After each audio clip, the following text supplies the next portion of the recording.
কল্পনা করুন আপনি সকালে ঘুম থেকে উঠে বাইরে পা রাখলেন, আর মাত্র কয়েক সেকেন্ডের মধ্যেই আপনার চোখের পাপড়িতে বরফ জমে গেল। পানির ফোঁটা মাটিতে পড়ার আগেই মাঝপথে জমে শক্ত বরফ হয়ে আছড়ে পড়ে। ভাবছেন কোনো হলিউডের সাইফাই বা হরর সিনেমার দৃশ্য? একদম না। আমাদের এই পৃথিবীতেই এমন এক জায়গা আছে যেখানে শীতকাল মানেই এক অদৃশ্য নেত্রপাত, যেখানে তাপমাত্রা -71 ডিগ্রি সেলসিয়াস পর্যন্ত নেমে যায়। একটু অসাবধান হলেই মৃত্যু নিশ্চিত। আজকে আমরা কথা বলছি রাশিয়ার সাইবেরিয়ায় অবস্থিত ওয়েমিয়াকন গ্রাম নিয়ে। এটি পৃথিবীর সবচেয়ে শীতলতম স্থান, যেখানে মানুষ স্থায়ীভাবে বসবাস করে। এখানে শীতকাল মানে এক অন্যরকম যুদ্ধ। জানেন কি, এখানকার মানুষেরা শীতকালে তাদের গাড়ির ইঞ্জিন কখনো বন্ধই করে না। কারণ ইঞ্জিন একবার বন্ধ হয়ে গেলে তা এত বাজেভাবে জমে যাবে যে বসন্তকাল আসার আগেই সেই গাড়ি আর স্টার্টই হবে না। তাই মাসের পর মাস গাড়িগুলো স্টার্ট করাই থাকে। এখানে প্লাম্বিং বা মাটির নিচে পানির পাইপ বলতে কোনো কিছুই নেই, কারণ অতিরিক্ত ঠান্ডায় পাইপের ভিতরে পানি জমে পাইপ ফেটে যায়। তাই এখানকার মানুষেরা বাথরুম করার জন্য ঘরের বাইরে ছোট ছোট কাঠের আউটহাউস বা টয়লেট ব্যবহার করে থাকে।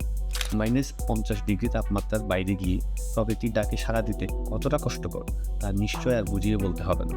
ওয়েমিয়াকনের এই মানুষেরা প্রকৃতির এত চরম রুক্ষ আবহাওয়ার সাথে লড়াই করে ঠিকই প্রতিদিন টিকে আছে। তাদের এই টিকে থাকার গল্প আমাদের শেখায় যে মানুষ চাইলে যে কোনো কঠিন পরিস্থিতিতেই নিজেকে মানিয়ে নিতে পারে।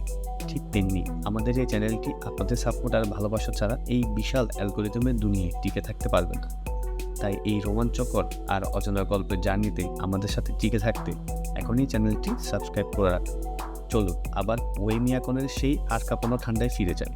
এত ঠান্ডায় যেখানে ফসল ফলে না, সেখানে মানুষ খায় কি? এখানকার মানুষের প্রধান খাবার হলো ঘোড়ার মাংস, বলগাহরি এবং বরফের নিচে থাকা মাছ।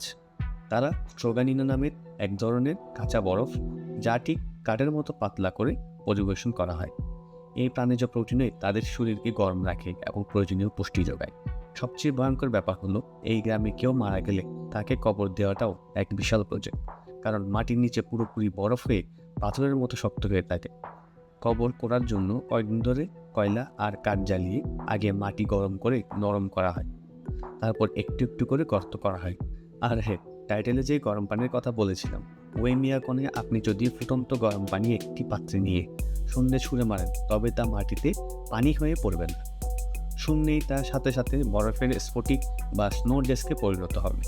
বিশ্বাস না হলে ইন্টারনেটে সার্চ করলেই এই ধরনের হাজার হাজার ভিডিও পেয়ে যাবে। ওয়েমিয়াকনের জীবনযাত্রা আমাদের কাছে ভয়ঙ্কর হলেও এখানকার 500 জন আদিবাসীর কাছে এটা স্বাভাবিক জীবন। প্রকৃতির সবচেয়ে চরম রূপের সাথে মানুষের এই সহাবস্থা প্রমাণ করে আমরা কতটুকু লড়াই। আজকের ভিডিওটি কেমন লাগলো? আপনি কি এরকম হাড় কাঁপানো শীতের দেশে একদিন হলেও যেতে চান? কমেন্টে আমাদের অবশ্যই জানাবেন। ভিডিওটি ভালো লাগলে লাইক, শেয়ার অ্যান্ড সাবস্ক্রাইব করে আমাদের পাশে থাকবেন। দেখা হবে পরবর্তী রোমাঞ্চকর ভিডিওতে। ধন্যবাদ।